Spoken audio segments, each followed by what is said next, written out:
Welcome to On the Ballot with Ballotpedia, where we connect people to politics by providing neutral, nonpartisan, reliable information on our government, how it works, and where it's headed. I'm Frank Feston, and thanks for being with us.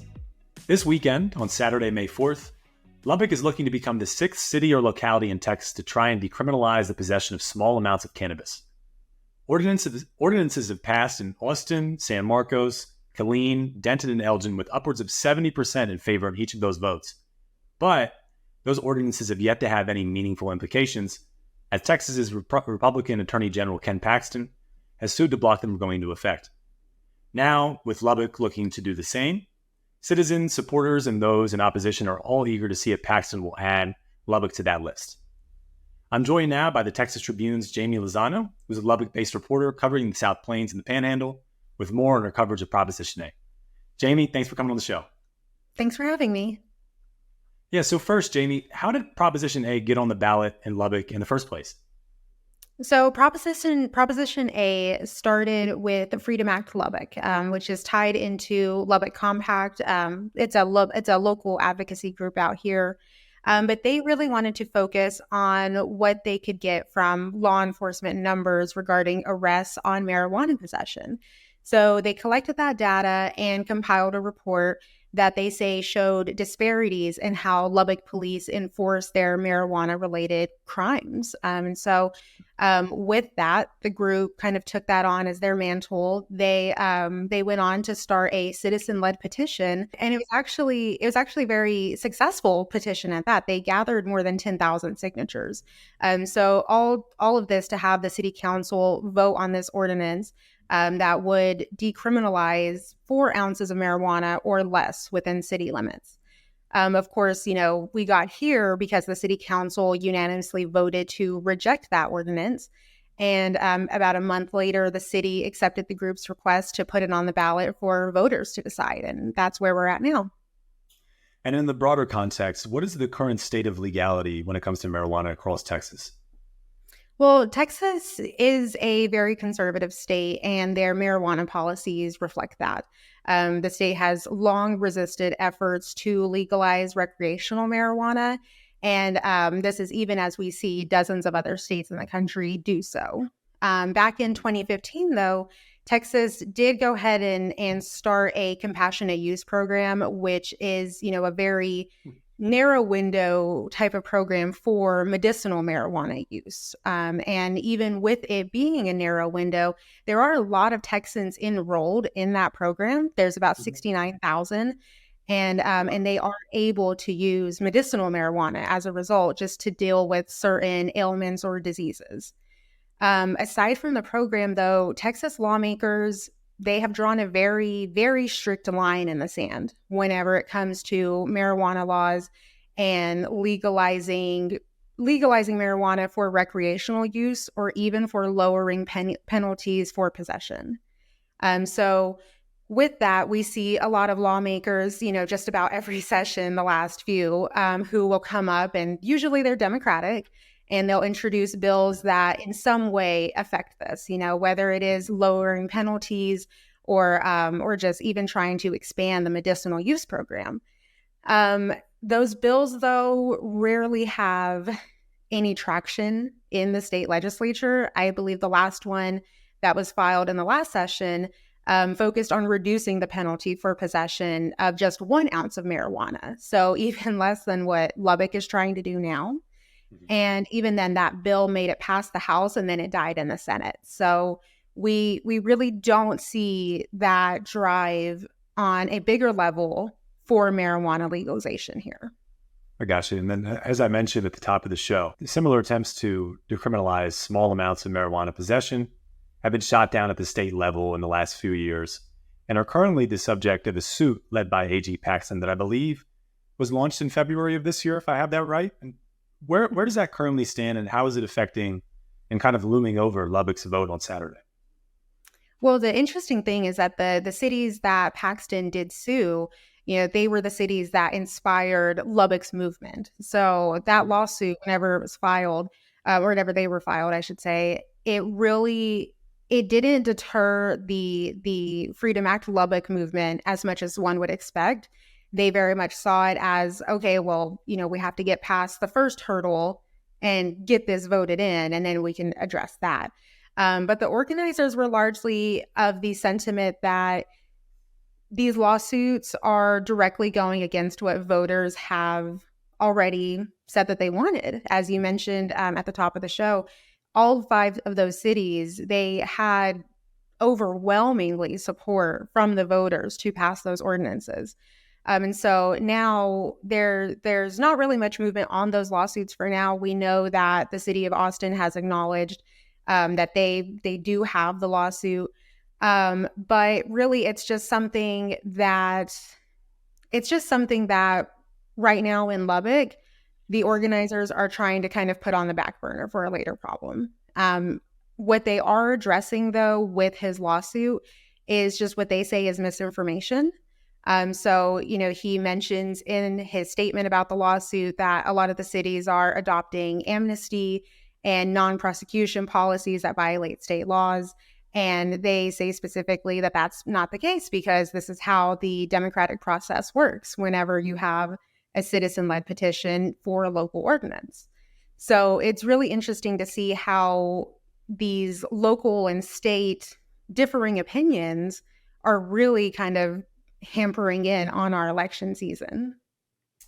Yeah, and you alluded to it there a little bit, but I want to hear a little bit more about the story on the ground. What is what's the word around Lubbock? Are people generally as for this as we've seen in the other 5 cities or localities that have tried this? Is the support at similar levels? Is it more split? What's the story on the ground? Honestly, it's a pretty complicated time for Lubbock whenever it comes to this ordinance.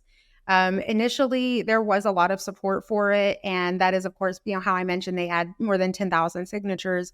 That was how they were able to do it. There were a lot of people who were open to listening to what they had to say. And then there were even more people who registered to vote with them as they were signing the petition. So that way they could go ahead and make sure that they do have a say in this. So that's what we were seeing initially, even as the city council was voting against it. But since it's been on the ballot, I would say that it's become a lot more of a tense atmosphere here in Lubbock. We've gone to the point to where parents are reporting that their kids are being given information against the proposition at their schools. Even, children who aren't of age to vote, it's still being passed out to them and being encouraged to go home and talk to their parents about it. We have a lot of vote no to Prop A signs popping up around town. And a lot of these signs are coming from, a much stronger funded campaign group against the proposition. And so we're talking big signs that you could see from down the road, like you can't miss it. But then on top of that, you also have local representatives that are getting involved, and the churches out here are getting involved. And so it's kind of become a little bit of a circus, kind of very polarizing, and it's bringing out really everybody you could imagine. And even, like I was saying, the local representatives, they are here kind of putting out ads, spreading videos, just kind of letting their constituents know how they feel about the ordinance. Our Lubbock County Sheriff, he actually put out an ad recently where he was saying that 6 of the 10 joints smoked in Lubbock County are being supplied by drug cartels. And so it's just gotten to that very highly politicized and polarizing point of the campaign. And we still have a couple of days before the final vote is in. Yeah, it seems like tensions are ready to spill over. So thankfully, this vote is on Saturday. I was going to ask, the other measures that were tried to pass in other cities around Texas and localities, they were done via local ordinances, if I have that correct, all of them. Is that the same story here in Lubbock, or did they use a different sort of method to try to get the law adopted? No, it was the same thing. They, wanted a local ordinance. And even, it's important to note that Lubbock even has a history of passing these type of ordinances before. Just a few years ago, Lubbock passed a sanctuary city for the unborn ordinance, and that was just before Roe v. Wade was overturned.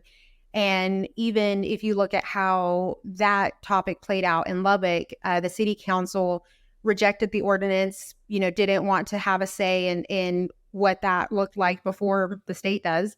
And a citizen-led group started the petition and gathered the signatures, and it eventually got put on the ballot and voted in. So really, this is a system and a model that's been successful in Lubbock before, and that's exactly what Lubbock Compact was trying to follow whenever they started it. And so what are the odds that it's successful again on this Saturday? What are the odds that Proposition A passes?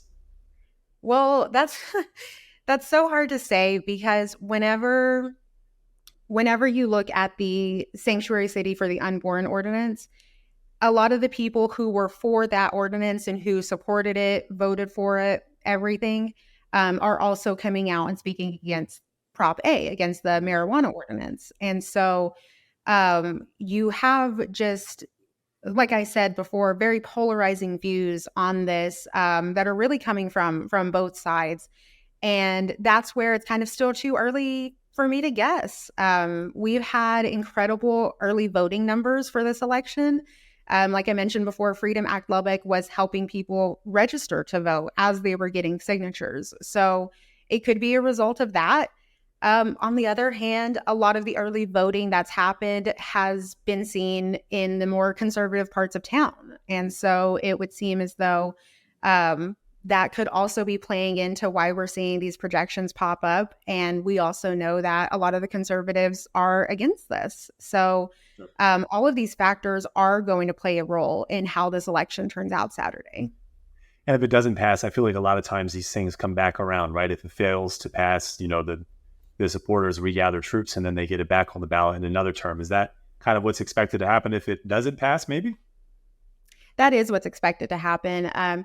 The group that's behind this, they don't really show any signs of letting this issue go without a fight, as we've seen, even as they're trying to navigate how to get this successfully voted in. So I don't see them giving up if this fails. I see them just kind of coming back the next year for local elections and being ready to go again. I got you. Well, Jayme, thanks again so much for your time and bringing us up to speed on what's going on with Lubbock Proposition A. We really appreciate it and the work that you do just generally. So thanks a bunch. Thank you. Yeah, and listeners, we're going to take a quick break, but when we come back, we'll jump into what preemptive conflicts are, which is exactly what's going on right now between Lubbock and the state of Texas. We'll talk about how they work when it comes to ballot measures related to marijuana and how Texas has handled these types of clashes in the past. So stay tuned. We'll be right back with you.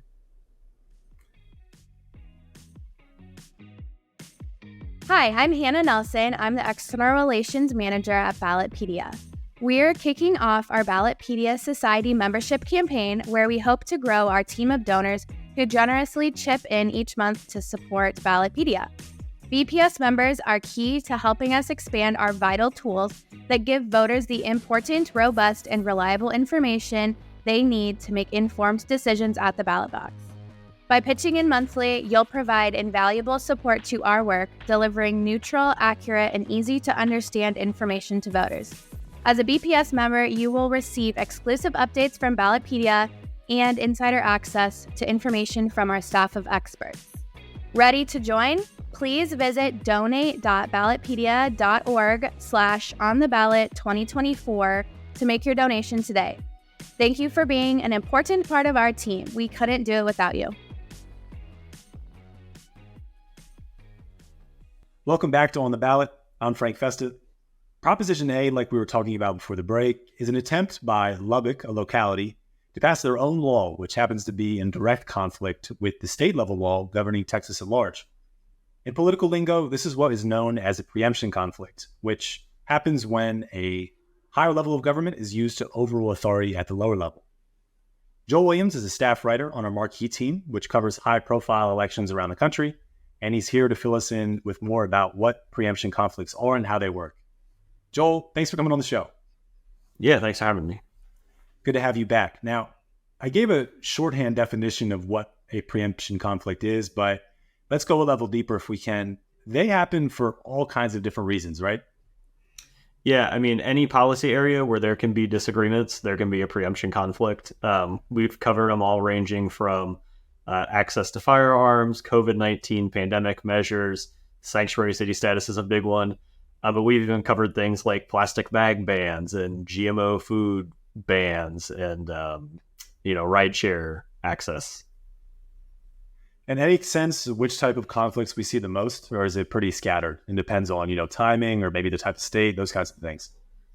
Yeah, I'd say it kind of ebbs and flows. I mean, I think kind of as more policy areas become more interesting in the public opinion, then people will want to pass more laws related to them. And so preemption kind of flows naturally from that.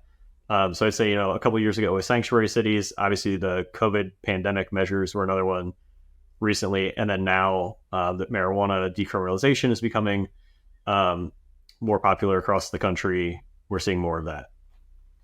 And you were telling me before we got on an interview just now that Texas happens to be a state where we have seen a ton of preemption conflicts historically, right?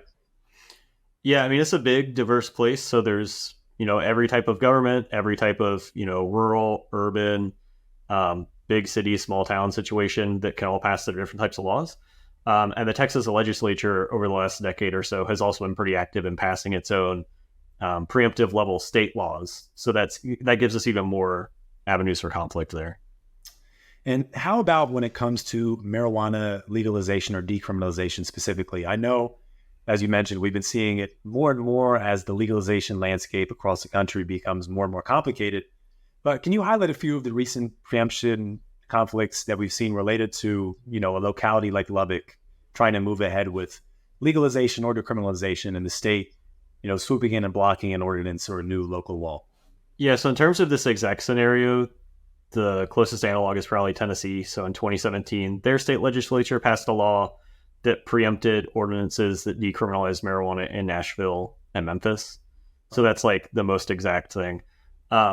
In some other states like California, we've actually seen kind of going the other direction where they've legalized marijuana and some localities have passed laws being more restrictive. And so the state will sue them to prevent those laws from taking effect. So it can go both ways. But Tennessee would be the most recent example of what's happening here.